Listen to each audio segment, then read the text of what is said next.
Печально будет, если заморозят, конечно. Потому что, слишком много людей погибло. И это больно аж думать только об этом. Но если заморозят, то я буду плакать. Честно, да. Если заморозят, потому что я потерял очень много людей на вот этой войне, много близких.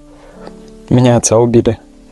У меня мой хороший товарищ погиб вот совсем не так давно. И ребята, с которыми я учился в колледже вместе, тоже погибли. Много. Они все были на войне? Все. Кто-то Мариуполь пытался удержать, кто-то на Запорожском фронте.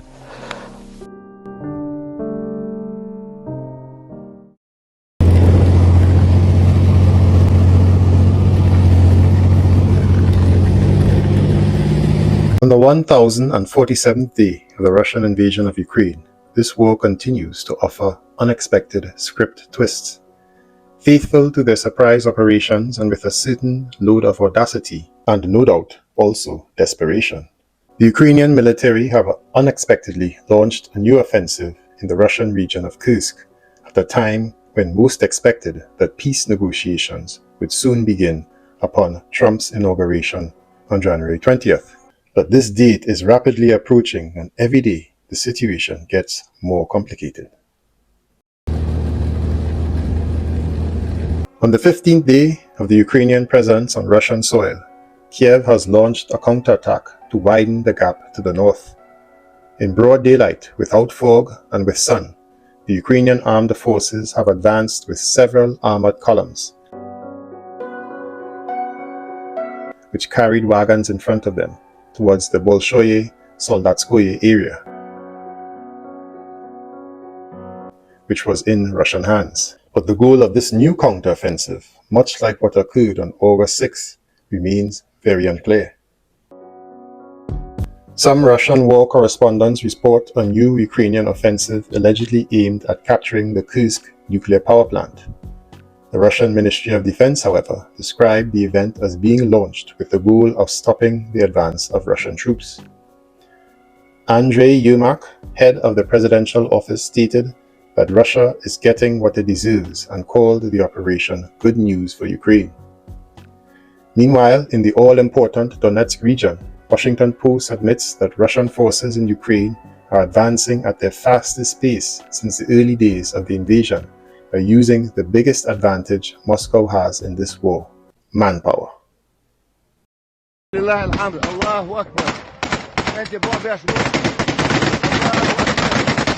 In response, they write that Ukrainian military personnel in the field said weapons shortages persist, but it's the relentless human assaults, they claim, that have been the most effective for Russian forces, exploiting vulnerabilities in Ukraine's increasingly thin defenses. In quotations, "You kill one Russian and it's like two pop up in his place," said Valentin, an infantryman in Ukraine's 35th Marine Brigade. "You get this feeling there is an unlimited number of them," he added. So today we will try to report on this new counteroffensive initiated by the Ukrainian armed forces in the Kursk region that began just yesterday on the 5th of January. Now, information is still sparse, so therefore a follow-up video will most likely be needed as more data comes in. And until then, I have two announcements for my viewers. First is to consider joining the WIPS community in the channel membership program and gain access to exclusive analysis and graphic combat footage from the front lines. And second is to note that today is the last day for the 25% off discount at the merch store. Also note that I have introduced two new design logos that you can choose from on the items in the merch store. Remember, you can customize the placement, size, and color of the logo and the clothing item. So let's get into it.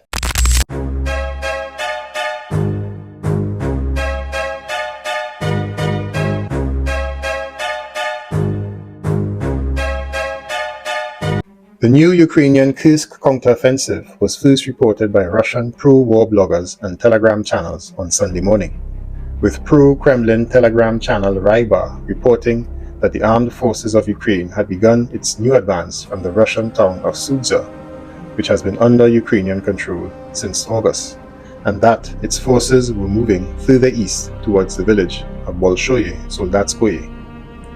Capturing that village would be one of the most difficult objectives for the armed forces of Ukraine, according to Russia's military blogger Roman Alyukin, who wrote that the Ukrainian military was using tanks, armored vehicles, and electronic warfare techniques to render Russian drones ineffective.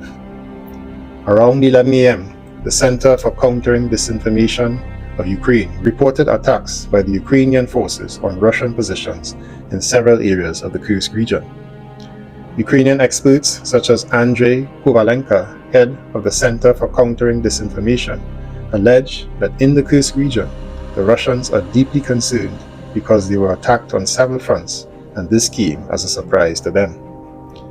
Meanwhile, Russian war correspondents claim that Ukrainian forces were allegedly advancing from the city of Sudzha toward the village of Bolshoye Soldatskoye and to the northeast of Sudzha near the village of Roskoye Poreshnoye and the Berdin settlement. In the offensive, the Ukrainian enemy uses trolls for demining, tanks, and other armored vehicles.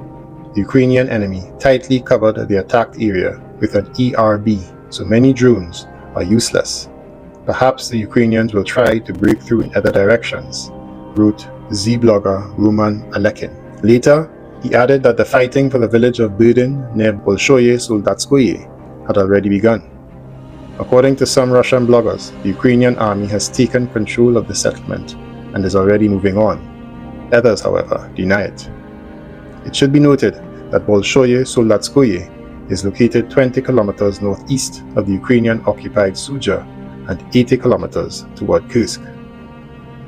The warship of the newspaper Komsomolskaya Pravda, Alexander Kots, writes that the Ukrainian military really takes active actions in the direction of Bolshoye Soldatskoye in the Suzansky district. They are pressing both on Novo-Ivanovka on the western flank and towards Berdin on the eastern one. At the same time, however, and this is perhaps quite important,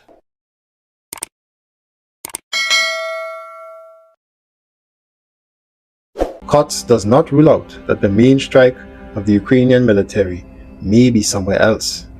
In quotations, I will bet on a strike from the Shotska district of Sumy region towards our Rilsky and Komyutovsky districts, or from there towards the Bryansk region, he predicts. Z-blogger Yuri Podolyaka also agrees with him. According to him, a new offensive of the armed forces of Ukraine in the Kursk region may be an operation to distract attention from another area. So far, the main forces of the armed forces of Ukraine have not entered the battle, he says. Russian telegram channels report that Ukrainians have gathered 6 brigades for the attack and are advancing with armored units towards the village of Bolshoye Soldatskoye and the neighboring Berdin settlement along the 38K 004 highway, as well as attacking Russian positions in the village of Pushkanoye.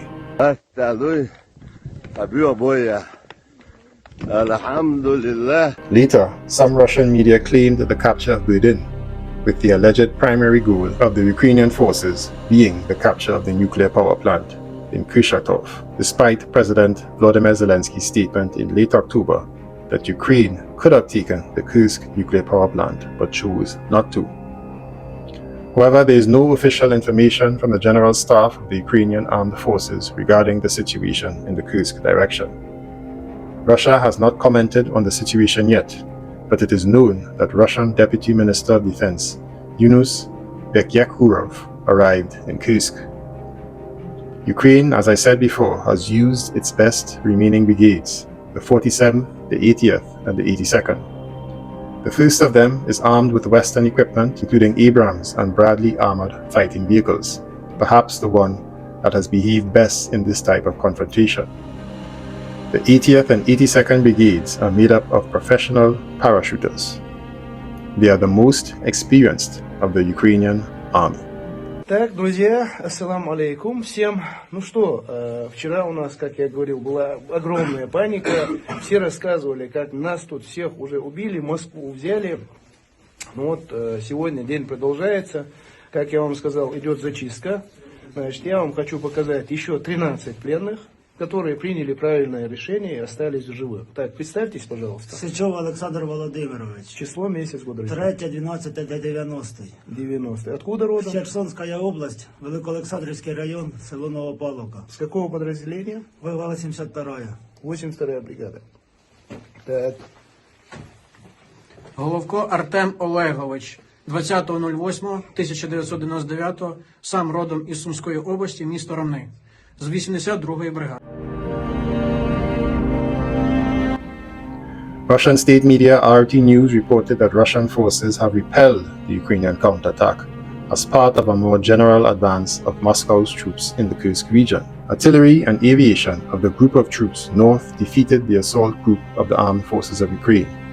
2 tanks, a Feint vehicle, and 7 armored combat vehicles were destroyed, as per RT News. The Russian military department reported that 3 Ukrainian drones were shot down over the Kursk region on Sunday. Also, according to the regional operational headquarters, 3 missiles of the armed forces of Ukraine were destroyed over the region on Sunday. Over the past 24 hours, RT News reports that Kiev has lost up to 340 servicemen, 4 tanks, 3 infantry fighting vehicles, 4 armored personnel carriers, and 12 armored combat vehicles in the fighting in Russia's Kursk region. But all of this comes while the Ukrainian armed forces who are fighting in Donetsk, which remains the primary territorial goal of the Russian armed forces at this point, are severely understaffed and suffering from low morale.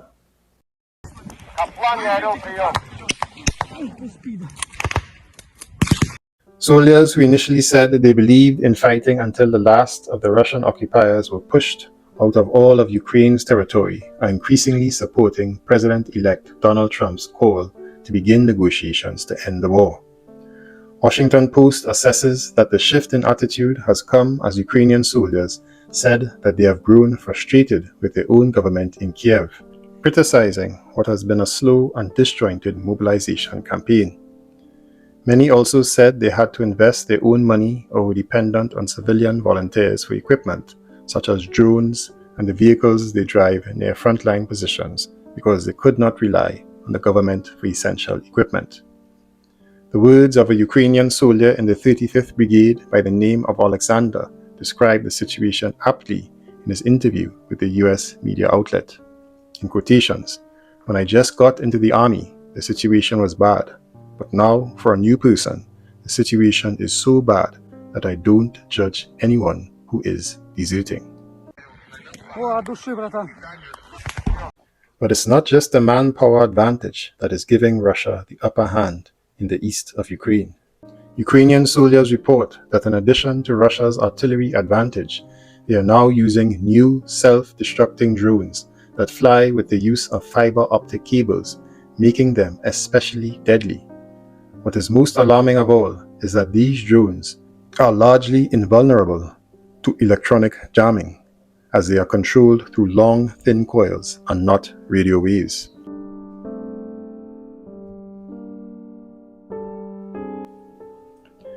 But the idea that Zelensky or the Ukrainian command would order their best troops to focus on holding Kursk instead of the Donbass in the hopes of a better negotiating position in peace talks seems almost delusional to many Ukrainian soldiers on the front line.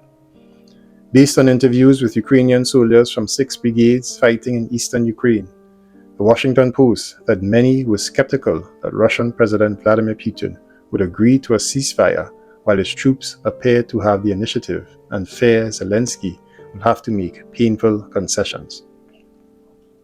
Let's be honest, the situation now is worse than at the start of the full-scale invasion, said 33-year-old Taras, a captain and company commander in the 35th Brigade. What can we negotiate now? We can only nod our heads and agree to their demands. And what they will demand is obviously going to be something that we don't like. But what is perhaps the most demoralizing for Ukrainian soldiers is the Russian tactics on the ground in the east.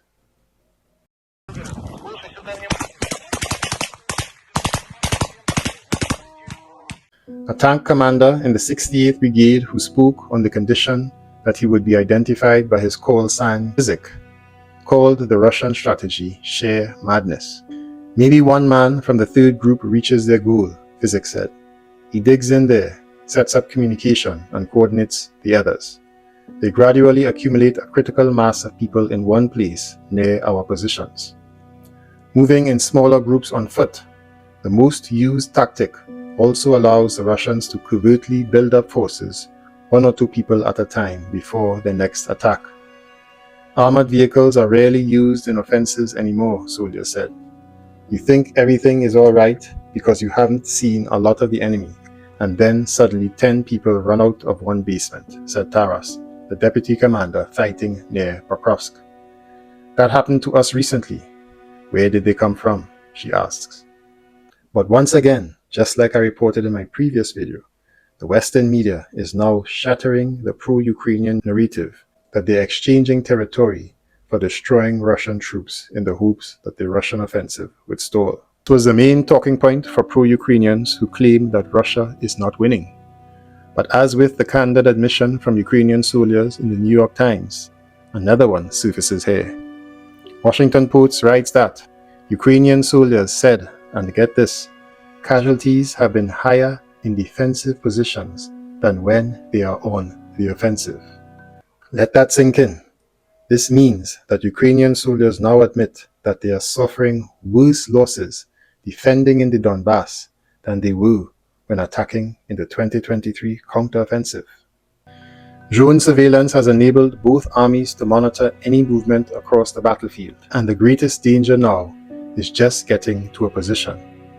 Taras said driving any vehicle without an electronic warfare jammer to fend off drones is rarely done because the risks are so high. Alexander from the 35th Brigade weighed in with an ominous statement. After a mission with all these drones, you have very high paranoia. Every sound, every movement, you detect that as a drone and you try to hide from it.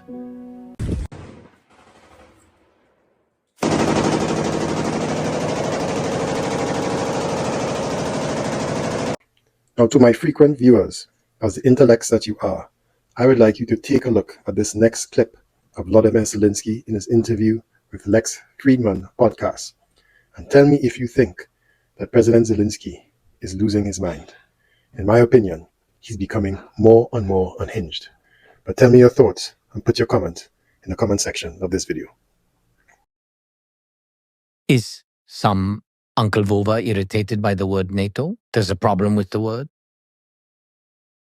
And I think he's simply irritated by people who are alive and living here. If you believe this, it will be very difficult to negotiate. If you think that the president of a country is completely crazy, it is really hard to come to an agreement with him. You have to look at him as a serious person who loves his country and loves the people in his country. And he conducts, yes, destructive military actions. Who are you talking about now? Who loves his country? Putin. Do you think he doesn't love his country? No. What is his country? He happened to consider Ukraine his country. What is his country? Explain it. Tomorrow he will say that it's America.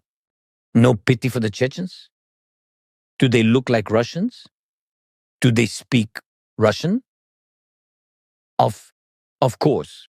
Of course they learn in schools like anywhere there's been Russification. Who are the Chechens? A different people. Another faith, other people, another language, a million. Eliminated. And eliminated how?